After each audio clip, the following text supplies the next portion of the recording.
The Vietnam War was the longest war in U.S. history up to that time.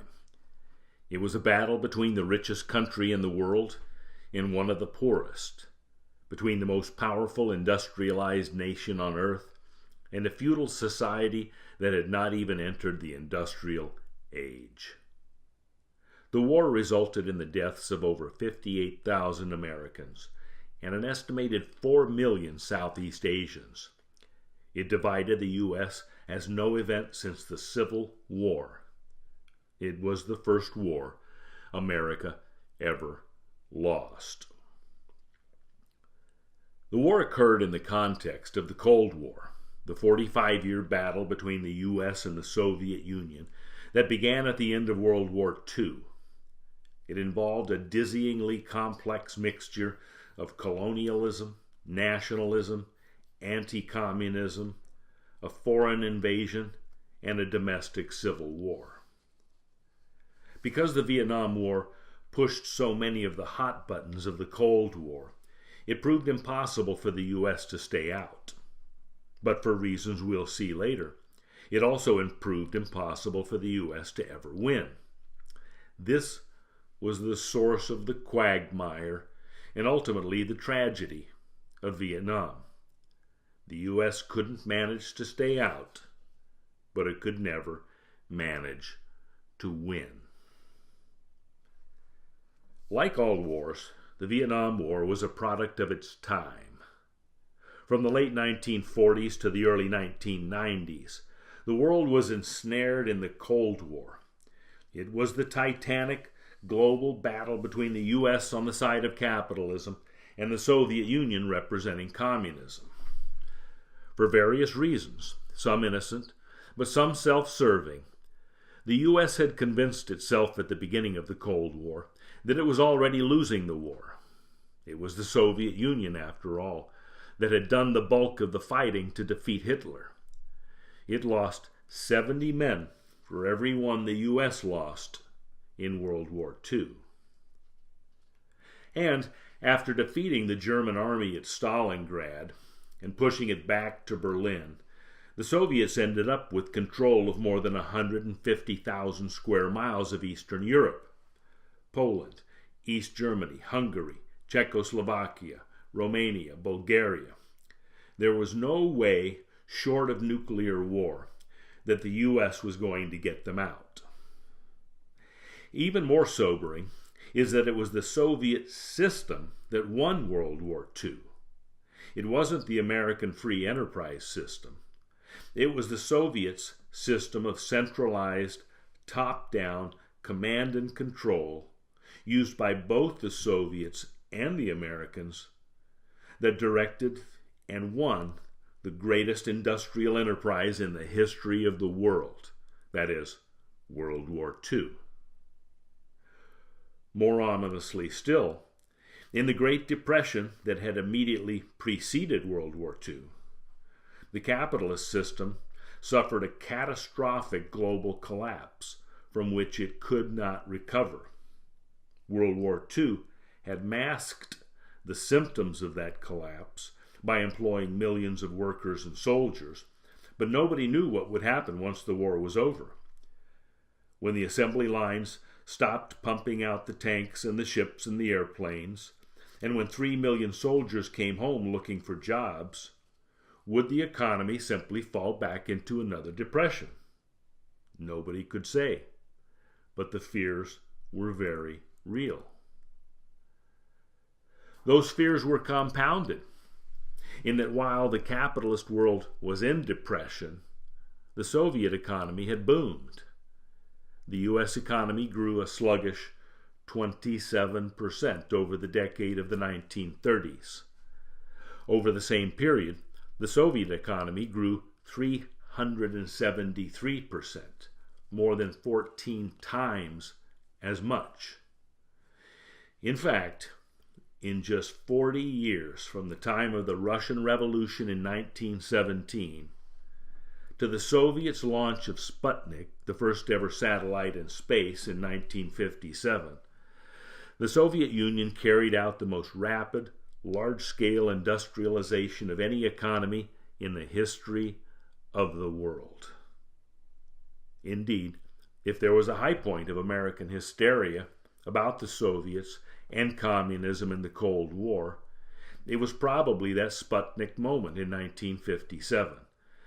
The Soviets had apparently not only caught up with, but seemed to surpass the U.S.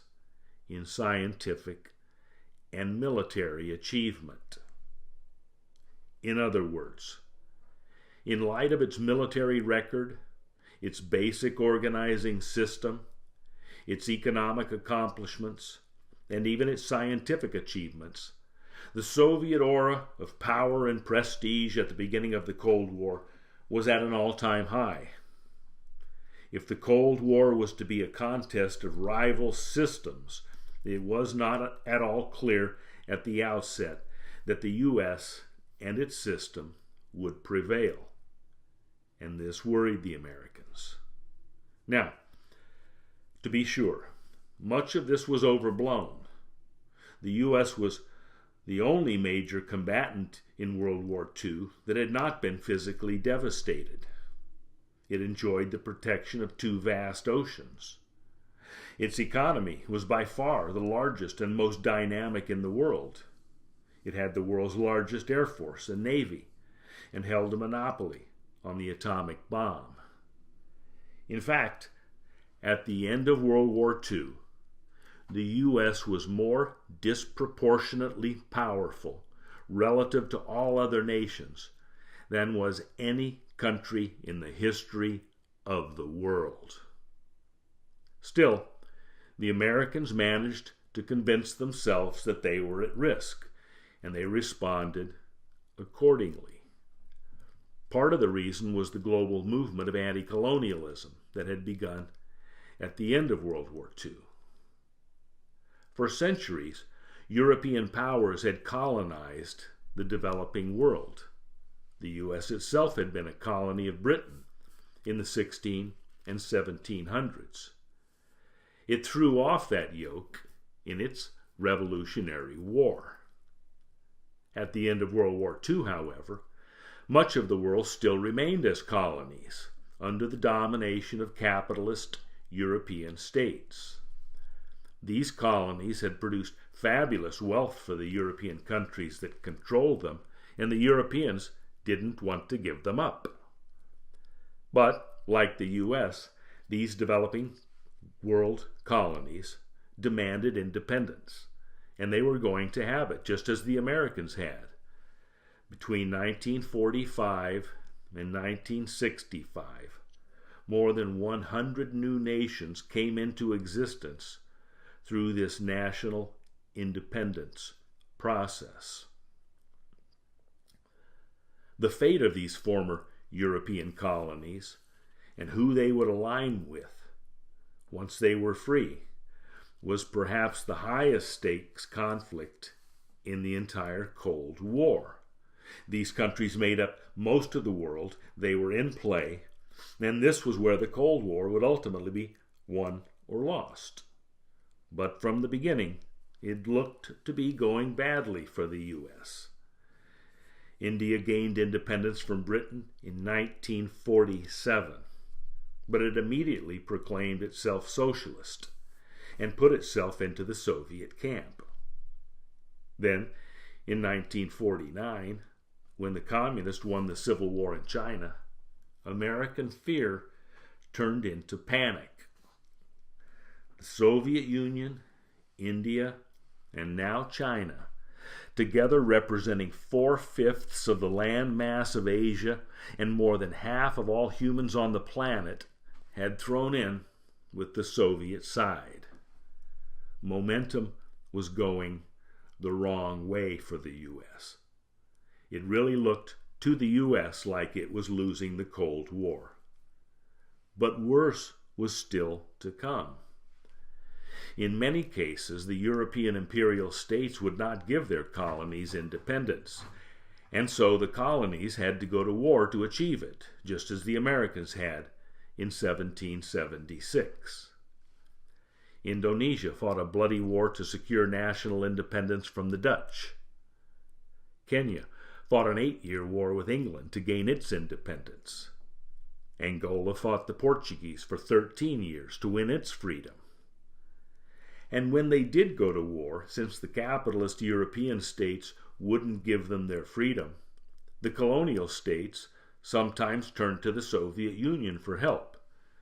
Vietnam was the classic case of this situation, which is why it assumed such life and death importance for the Americans.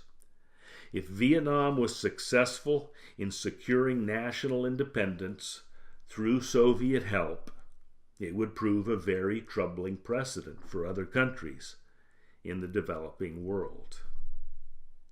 Vietnam had been a colony of the French since the 1860s, but at the end of World War II, Vietnam declared its independence. The French, however, said they were not going to give up control of Vietnam.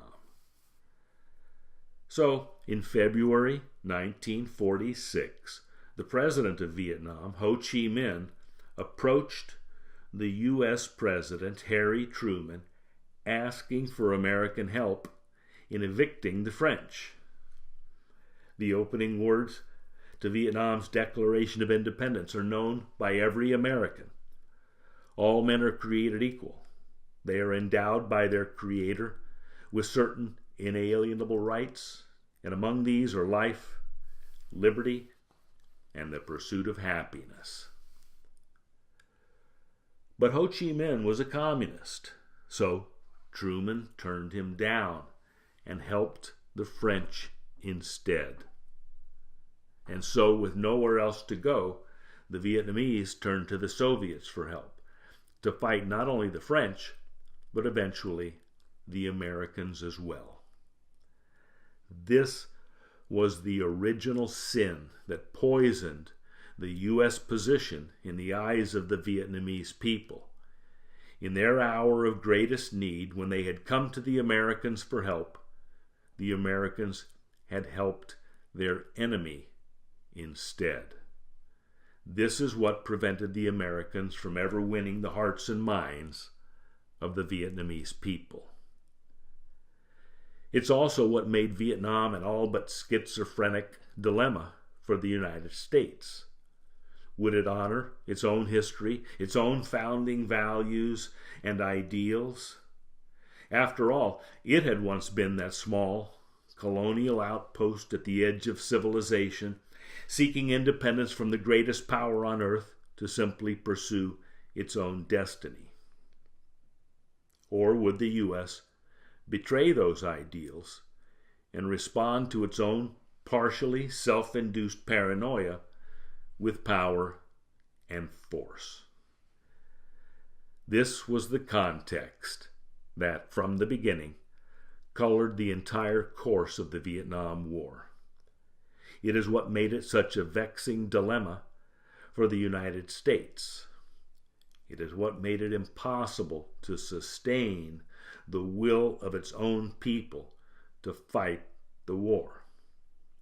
It is what made the war ultimately impossible to win. In fact, it is possible to speculate, and it's only speculation, that because of the internal contradiction of the U.S.'s own position, before the war was even begun, the war was already lost.